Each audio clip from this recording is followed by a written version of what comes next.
الحمدللہ رب العالمین والصلاة والسلام علی سید المرسلین وعلی آلہ وصحبہ اجمعین۔ غفار کا قبیلہ ودان کی وادی میں آباد تھا جو مکے کو باہر کی دنیا سے جوڑتی تھی۔ قبیلہ غفار کی گزر بسر کا دار و مدار ان قلیل بخششوں اور عطیات پر تھا جو شام کی طرف آتے جاتے قریش کے تجارتی قافلوں سے انہیں حاصل ہوتی تھی۔ بارہا ایسا بھی ہوتا تھا کہ اگر یہ قافلے ان کی مرضی کے مطابق انہیں مال نہ دیتے تو یہ انہیں بے دریغ لوٹ لیا کرتے تھے۔ جندب بن جنادہ جو عام طور سے اپنی کنیت ابو ذر کے نام سے مشہور ہے، اسی قبیلے کے ایک فرد تھے، مگر وہ اپنی شجاعت و دلیری، حلم و دانش بندی اور دوراندیشی و بالغ نظری کی بنا پر ان میں سب سے ممتاز تھے۔ وہ اپنے ابنائے قبیلے میں اس لحاظ سے بھی امتیازی خصوصیت کے مالک تھے، وہ ان بتوں سے سخت بیزار اور دل برداشتہ تھے جن کو ان کے قبیلے نے خدا کے مقابلے میں اپنا معبود بنا رکھا تھا۔ عرب میں پایا جانے والا دینی بگاڑ اور غلط عقیدہ انہیں سخت ناگوار تھا۔ وہ کسی نئے نبی کے منتظر تھے جو لوگوں کی عقل و ذہن کو مطمئن کر دے اور انہیں تاریکی سے نکال کر روشنی میں لے آئے۔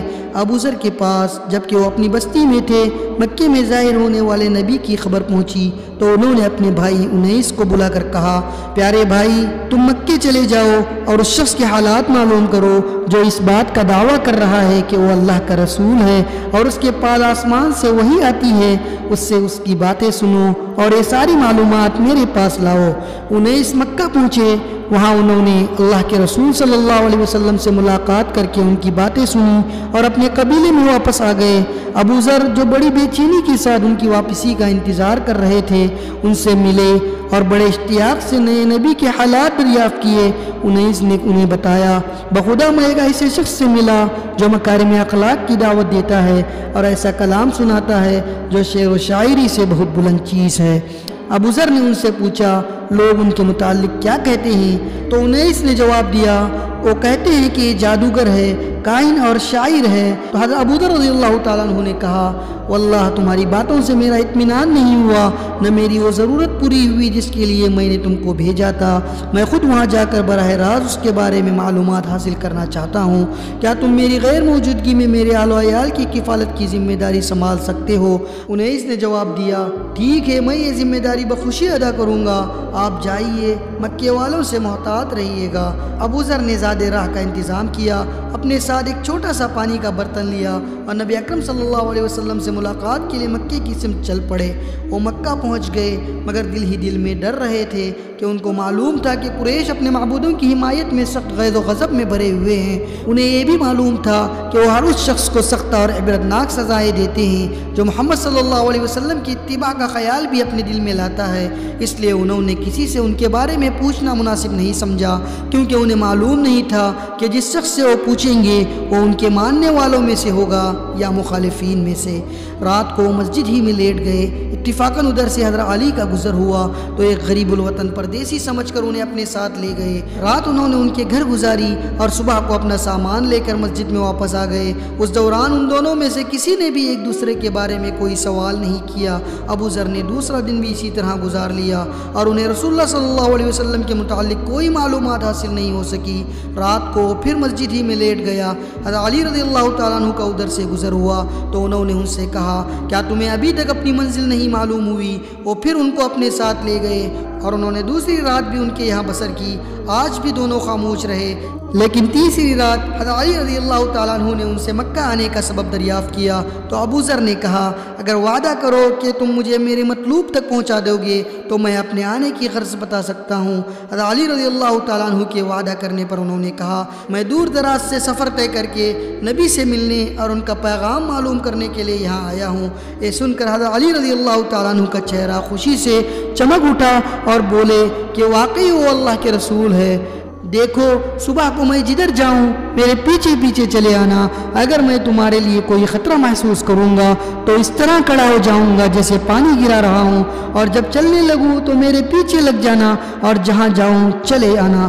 رسول اللہ صلی اللہ علیہ وسلم کی شوق دیدار اور ان پر نازل شدہ وحی کو سننے کی آرزو میں انہوں نے پوری رات آنکھوں میں کاٹی۔ صبح کو حضرت علی رضی اللہ تعالیٰ عنہ اپنے مہمان کو ساتھ لیے رسول اللہ صلی اللہ علیہ وسلم کے گھر کی طرف مڑے بغیر چلتے رہے۔ جب رسول اللہ صلی اللہ علیہ وسلم کے پاس پہنچے تو ابو ذر نے کہا، السلام علیکم یا رسول اللہ، تو رسول اللہ صلی اللہ علیہ وسلم نے جواب دیا وعلیکم السلام ورحمۃ اللہ وبرکاتہ۔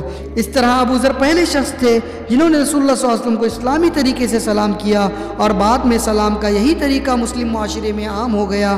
رسول اللہ صلی اللہ علیہ وسلم نے ان کے سامنے اسلام کی دعوت رکھی اور قرآن کا کچھ حصہ پڑھ کر سنایا، اور انہوں نے کسی پس و پیش کے بغیر کلمہ حق کا اعلان کر دیا اور اپنی جگہ چھوڑنے سے پہلے نئے دین میں داخل ہو گئے۔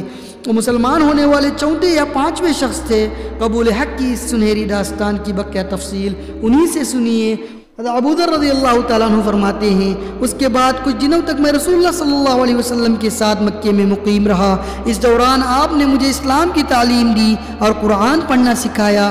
پھر فرمایا، مکے میں کسی شخص کو اپنے مسلمان ہونے کی خبر نہ ہونے دینا، مجھے اندیشہ ہے کہ وہ تم کو قتل کر دیں گے۔ لیکن میں نے کہا، جب تک مسجد حرام میں جا کر قریش کے سامنے دعوت حق کا برملا اظہار نہ کر لوں، مکہ نہیں چھوڑ سکتا۔ اس کے بعد میں مسجد گیا۔ اس وقت قریش کے لوگ بیٹھے ہوئے آپس میں باتیں کر رہے تھے۔ میں نے ان کے درمیان کھڑے ہو کر بآواز بلند کہا، قریش کے لوگوں، میں گواہی دیتا ہوں کہ اللہ کے سوا کوئی معبود نہیں اور محمد صلی اللہ علیہ وسلم اللہ کے رسول ہیں۔ جو ہی میری آواز ان کے کانوں میں پڑی، وہ سب بری طرح دہشت زدہ ہو گئے، تیزی سے اپنی جگہوں سے اٹھے اور یہ کہتے ہوئے میرے اوپر پل پڑے، مارو اس بے دین کو، اور مجھے بری طرح زد و کوب کرنے لگے۔ اتنے میں نبی اکرم صلی اللہ علیہ وسلم کے چچا حضرت عباس بن عبد المطلب کی نظر پڑی۔ انہوں نے مجھے پہچان لیا اور ان سے بچانے کے لیے میرے اوپر جھک گئے۔ پھر ان کو ڈانٹتے ہوئے کہا، تمہارا برا ہو، تم قبیلہ غفار کے ایک آدمی کو قتل کرنا چاہتے ہو، جبکہ تمہارے تجارتی قافلے ان کی طرف سے ہو کر گزرتے ہیں۔ تب جا کر انہوں نے مجھے چھوڑ دیا۔ جب میرے ہوش و حواس بجا ہوئے تو میں رسول اللہ صلی اللہ علیہ وسلم کی خدمت میں حاضر ہوا۔ آپ نے میری یہ درگت دیکھ کر فرمایا، کیا میں نے تم کو اپنے اسلام کے اعلان سے منع نہیں کیا تھا؟ تو میں نے عرض کیا، یہ میرے دل کی ایک خواہش تھی جو پوری ہو گئی۔ پھر آپ صلی اللہ علیہ وسلم نے مجھے حکم دیتے ہوئے فرمایا، اپنے قبیلے میں جاؤ، جو کچھ یہاں دیکھا اور سنا ہے انہیں بتاؤ اور ان کو اللہ کی طرف بلاؤ۔ ممکن ہی اللہ تعالیٰ تمہارے ذریعے ان کو فائدہ پہنچائے اور تمہیں اس کا اجر عنایت فرمائے، اور جب سن لینا کہ میں غالب آ گیا ہوں تو میرے پاس چلے آنا۔ جب میں اپنے قبیلے میں واپس آیا تو میرا بھائی انیس مجھ سے ملا اور پوچھا کہ آپ نے کیا کیا؟ میں نے اس کو بتایا کہ میں محمد صلی اللہ علیہ وسلم کی تصدیق کر کے مسلمان ہو گیا ہوں اور اللہ تعالیٰ نے اس کے دل کو قبول اسلام کے لیے کھول دیا۔ اس نے کہا کہ مجھے آپ کے دین سے کوئی اختلاف نہیں ہے، میں بھی اس میں داخل ہوتا اور اس کی تصدیق کرتا ہوں۔ اس کے بعد ہم اپنی ماں کے پاس گئے اور انہیں اسلام کی دعوت دی تو انہوں نے کہا کہ تم لوگوں کے دین پر مجھے کوئی اعتراض نہیں ہے، میں بھی مسلمان ہوتی ہوں۔ اور اسی روز سے اس مسلمان گھرانے نے قبیلہ غفار میں دعوت اللہ کا کام شروع کر دیا۔